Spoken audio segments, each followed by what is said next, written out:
Bonjour, ça fait 4 ans que j'ai pas fait de vidéo, je sais, mais là, j'avais vraiment envie de vous partager un tip sur Figma pour faire une interaction en drag and drop euh, hyper simple parce que c'est quelque chose sur lequel j'ai énormément galéré dans ma vie et dont j'ai finalement toujours besoin puisque c'est hyper fréquent. Donc là, je vais vous montrer comment on fait ça avec Figma sans aucun plugin particulier. Allez, c'est parti. Donc là, si vous voyez l'interaction, on a un élément qui est dragable. Quand on clique dessus, il passe dans un autre état, et quand on le drague, il bouge, et quand on lâche, il se positionne là-bas. Jusqu'ici, tout va bien. Pour faire ça, il nous faut évidemment, pour commencer, la liste. Donc moi, j'ai fait cette liste-là, mais vous aurez sûrement la vôtre. Et ensuite, il va falloir dupliquer une première fois pour faire l'état over. Donc là, je sélectionne le 3D Light Bulb et je lui mets en état over. Donc moi, mon état over, c'est un truc très simple, c'est juste un gris à 100 comme ça. Ensuite, il faut encore le dupliquer pour avoir l'état cliqué. Donc là, pour le coup, je vais mettre 200 de gris et je vais mettre un petit contour de 2 pixels en bleu. On va le dupliquer une dernière fois pour le mettre en haut, puisque c'est quand même ça l'état final. Et là, on va du coup enlever, on va remettre en blanc et on va enlever le contour. Donc voilà, on a tous ces états. On va pouvoir commencer à mettre les liens. Donc le premier lien à mettre, c'est le lien pour faire l'effet hover. Donc là, on va mettre while hovering.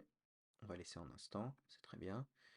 On va resélectionner celui-là pour faire l'état cliquable. Là, on clique, là, on met while pressing. Et donc là, ça marche. Quand j'appuie, ça me fait bien le bon effet. Ensuite, une fois qu'on a l'état while pressing, là, on va mettre on drag. Donc, je retire un lien depuis cet élément-là vers le dernier écran. Je choisis on drag. Automatiquement, Figma me met en Smart Animate parce que sinon, ça ne peut pas s'animer. Et donc, on va essayer. Et vous voyez, en fait, là, en fait, juste le truc, il bouge tout seul. C'est pas très bien animé. Ça ressemble pas du tout à ce qu'on voulait faire, qui était, pour rappel, ça. On pouvait vraiment bouger la chose et on voyait la liste se réordonner. Donc je vais vous expliquer comment faire pour obtenir le bon effet. Le problème là, c'est que tous les éléments, ils ont le même nom. Donc en fait, il faut que Figma sache quel élément bouge. Ce qu'il faut faire, c'est lui donner le nom dragable. Donc là, je vais sélectionner tous les list items, comme ça, paf, qui vont bouger. Donc là, c'est tous ceux-là, ils sont sélectionnés sur ces 3 écrans-là. Sur le premier, c'est pas nécessairement la peine de le faire, sincèrement. Donc vous prenez pas la tête. Et là, je vais faire commande R pour les renommer et je vais les nommer dragable. Et donc là, juste en ayant fait ça, vous voyez que euh, l'élément il bouge. Mais si vous remarquez bien, il y a un petit détail qui va pas, qui moi en tout cas me titille un peu parce que je suis un peu un designer et que je suis un peu zinzin et que je remarque ce genre de petits détails à la noix. Donc là, ce qui va pas, c'est que ça passe en dessous en fait au lieu de passer au-dessus. Et normalement, quand on réordonne une liste, l'élément qu'on bouge, c'est lui qui passe au-dessus. Mais en fait, c'est très simple, c'est juste que le défaut dans Figma en auto layout, c'est Last on Top. Donc là, vous allez ici dans le petite interface Auto Layout, vous cliquez sur les 3 petits points et vous mettez First on Top. Et pareil sur la deuxième, donc là, vous mettez First on Top. Et là, paf, vous avez le truc parfait, exactement comme ce qu'on voulait. Mais si vous voulez mon avis, on peut encore faire mieux. Donc moi, j'ai préparé une version un peu plus nice et un peu plus réaliste de cette interaction drag and drop. Et je vais vous montrer comment elle marche. Donc ça marche pareil pour les états over, etc. Mais ensuite, on a cette petite ligne bleue et on a l'élément qui ne disparaît pas derrière. Donc en gros, c'est beaucoup plus proche de ce qu'on peut avoir par exemple dans un Figma où quand on bouge quelque chose, là, on bouge l'élément, mais on a un petit trait qui nous dit où est-ce qu'on va le lâcher. Donc pour faire ça, on va repartir de la même chose, mais on va rajouter quelque chose en plus, c'est que on a l'élément du coup dragable, et on va le dupliquer, et on va le remettre en blanc, et je vais l'appeler statique. Ok, voilà, je l'appelle statique, je vais le remettre dans la liste, statique, et ici aussi, il s'appellera statique. Ensuite, cet élément dragable là, on va le sélectionner sur toutes les frames et on va le mettre en position absolue. Ce qui va du coup lui préserver sa position, le mettre par-dessus et ça va permettre surtout de le positionner librement. Donc là, vous voyez, je peux le mettre vraiment où je veux dans la liste, il ne sera pas contraint par l'auto-layout. Bon, déjà rien qu'avec ça, ça devrait changer quelque chose. Donc là, j'essaye. Et en fait, ça change rien.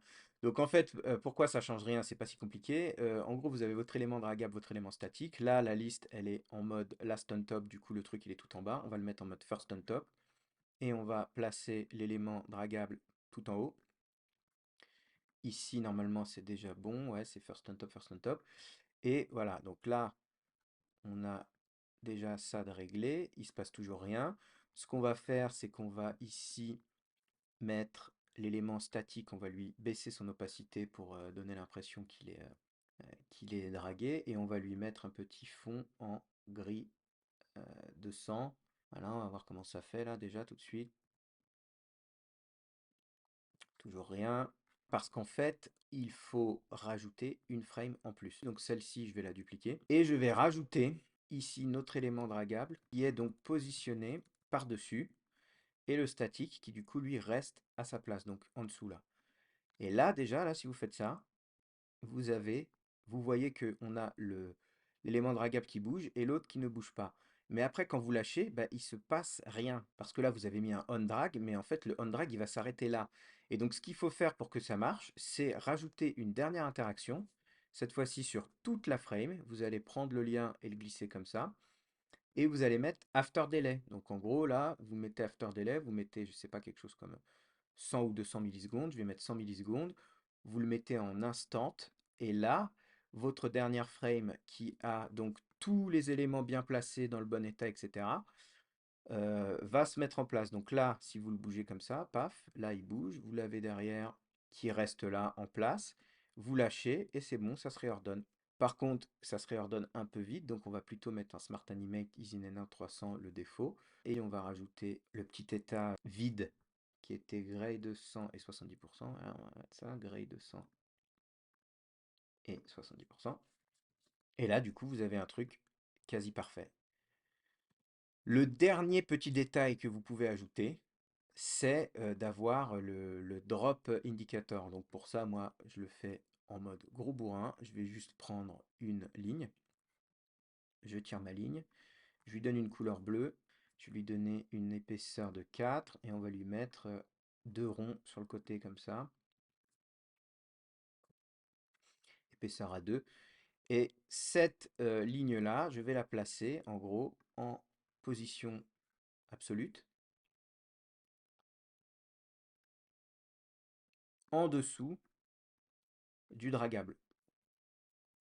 Donc on va cacher le dragable là. On va la mettre en position absolue et on va la bouger. Du coup là où elle doit aller, donc en gros entre ces deux-là. Voilà, là elle est bien placée.